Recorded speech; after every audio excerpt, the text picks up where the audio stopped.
Hi, welcome back. Last time we met, we discussed the treatment of metastatic triple-negative breast cancer, and we made mention of the fact that single-agent chemo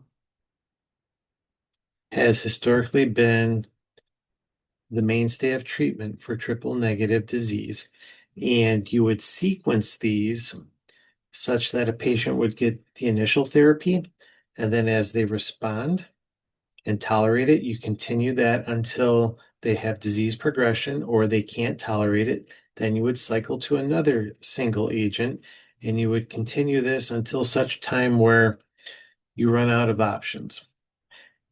Recently, though, as I suggested, there were some studies done, the Keynote studies, that proved that individuals with a combined positive score of greater than 10 are good candidates for immune checkpoint inhibitor therapy with pembrolizumab plus chemo. Okay.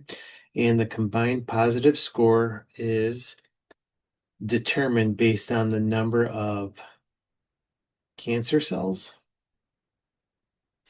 plus lymphocytes plus macrophages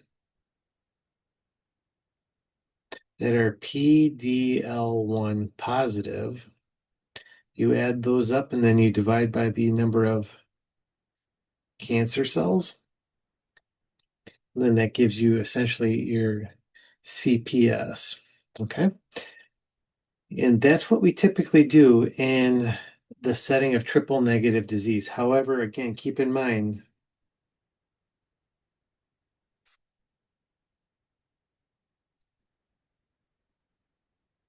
individuals with the BRCA1 or BRCA2 germline mutation are candidates for PARP inhibitors, okay? Or they may have a better response to platinum agents, right? Okay, so that was last time. Moving forward, let's go ahead and start talking about how we treat metastatic hormone receptor positive breast cancer. Now, these are hormone receptor positive tumors, suggesting that, again, estradiol, for example, is the driver of the cancer. And it's reasonable to think if we employ endocrine therapy in these individuals, if we suppress estrogen synthesis or block the receptor via some type of endocrine intervention, we can slow or inhibit the growth of the tumors. And we really do see meaningful improvements in overall survival and quality of life when endocrine therapy is correctly employed in this setting. Now, when you start asking questions about can we combine endocrine therapy, say, with chemotherapy, does that have a positive impact on survival and tolerability? And there's little evidence to date that suggests that combining endocrine therapy with chemotherapy does result in meaningful survival outcomes. Now, there's a caveat to this. When you have an individual who has hormone receptor positive metastatic disease, suggesting that the cancer is in the bone, the lungs, the liver, or the CNS, and this disease is progressing rapidly such that the patient's very symptomatic, starting endocrine therapy in a patient like that isn't going to get you the results you need immediately to control the flare of the disease. And in fact, what you might need to do in this type of setting where somebody has what's referred to as visceral disease is utilize upfront chemotherapy. To pick a drug or two drugs, perhaps, to calm the disease, to kill off some of those cancer cells, to decrease that disease burden, debulk that area, hopefully get that patient under control and alleviate the symptoms. And then we can start the appropriate endocrine therapy, right? But this is in a subset of individuals with hormone receptor positive disease. So I say endocrine therapy, endocrine therapy, endocrine therapy. Well, guess what? When we talk about endocrine therapy for hormone receptor positive metastatic disease, we don't just use endocrine therapy alone, we also use a cyclin-dependent kinase inhibitor.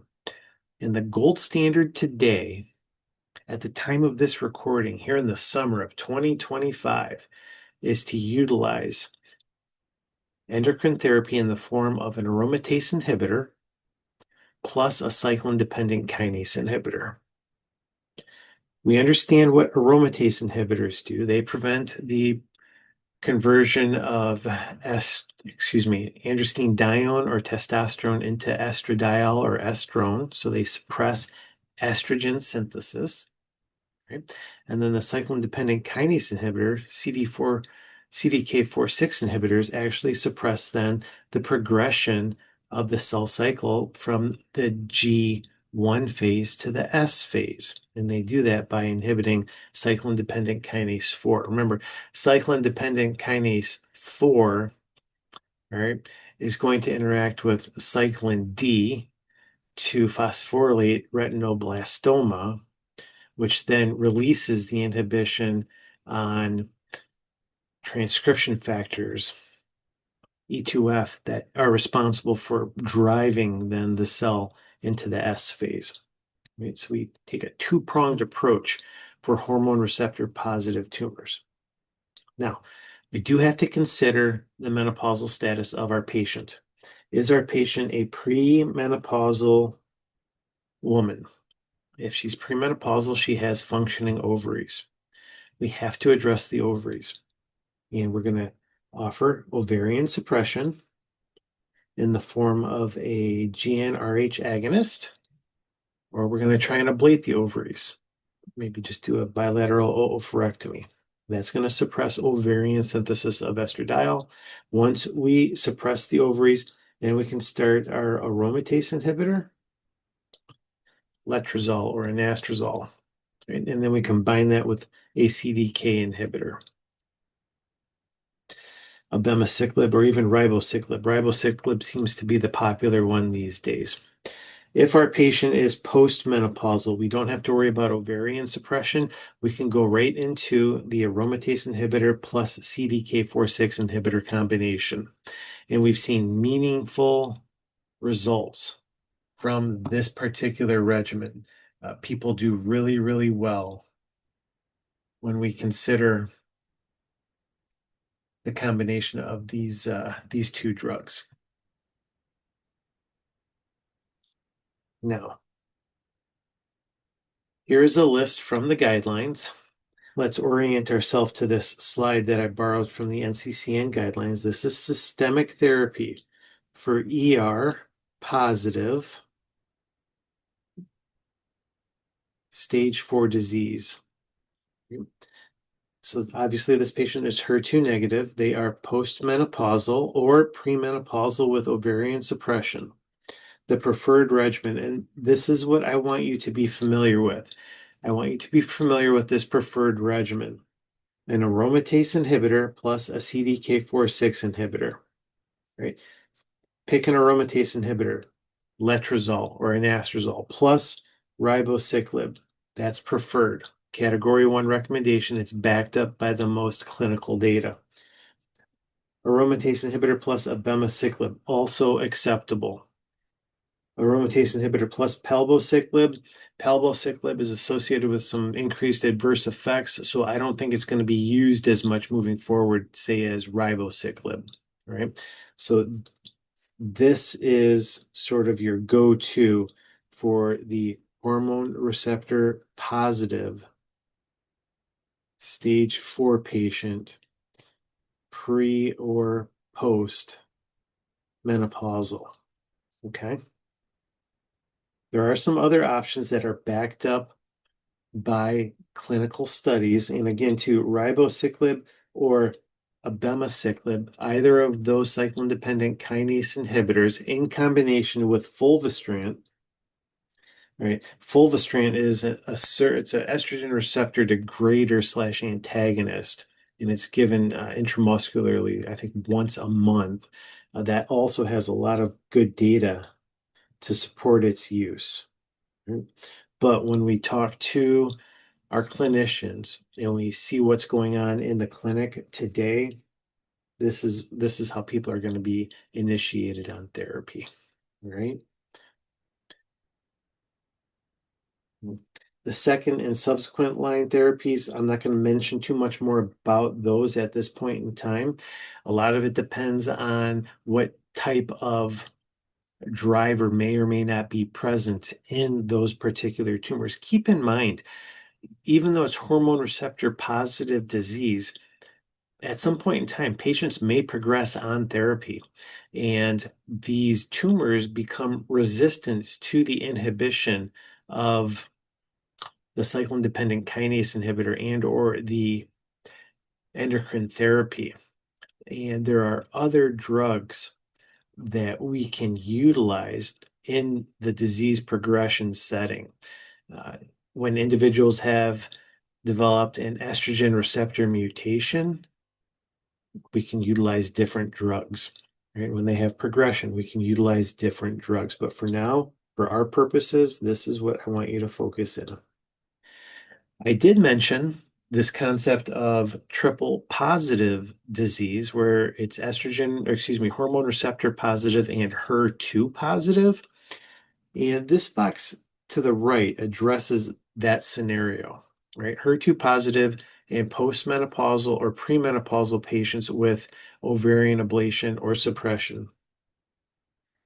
We could think about using an aromatase inhibitor plus trastuzumab.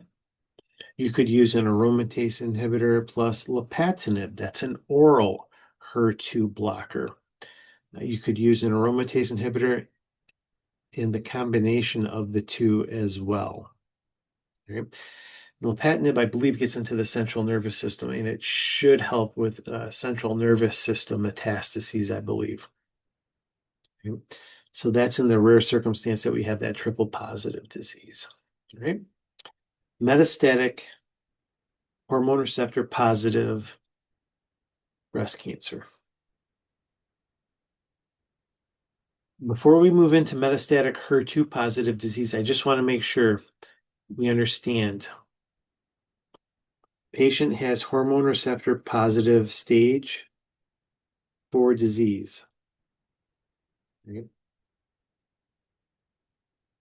No signs and symptoms, no visceral crisis. Right? This is the best option here. We want our patient to present with their disease without being in any significant pain, without coughing up blood or having liver function test abnormalities. If this is the case, then we can go right into the aromatase inhibitor plus the CDK4/6 inhibitor. Right? However, if our patient presents with hormone receptor positive disease, stage 4, and they have bone or lung or liver or CNS related symptoms, and they're in pain, we might have to start with chemo. And we give a couple cycles of chemo, and then we can go into our aromatase plus cyclin-dependent kinase inhibitor approach. Right? Hormone receptor positive. That's all I'm going to say about that particular scenario right now. When we come back, we'll go ahead and talk about metastatic HER2 positive disease. Talk to you soon.